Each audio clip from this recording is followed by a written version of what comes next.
ইতিহাসে আজকের দিন 25শে জুলাই 1875 খ্রিস্টাব্দে লেখক ও শিকারী জিম করবেট জন্মগ্রহণ করেন। 1892 খ্রিস্টাব্দে রবীন্দ্র জীবনীকার প্রভাত কুমার মুখোপাধ্যায় জন্মগ্রহণ করেন। 1901 খ্রিস্টাব্দে সাহিত্যিক মনোজ বসু জন্মগ্রহণ করেন।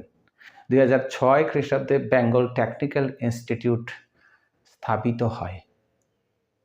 1943 খ্রিস্টাব্দে ইতালীয় রাষ্ট্রপ্রধান মুসোলিনি ক্ষমতাচ্যুত হন। 1976 খ্রিস্টাব্দে ভাইকিংয়ে প্রথম মঙ্গল গ্রহের ছবি তুলে। 1978 খ্রিস্টাব্দে প্রথম টেস্ট টিউব বেবি লুই ব্রাউনের জন্ম হয়।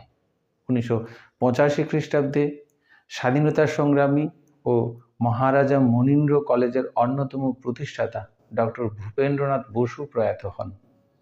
1980 খ্রিস্টাব্দে সাহিত্যিক সমালোচক, বিশিষ্ট সমাজবিজ্ঞানী, বাংলা ভাষা ও লোক সংস্কৃতির বিশিষ্ট গবেষক বিনয় ঘোষ প্রয়াত হন।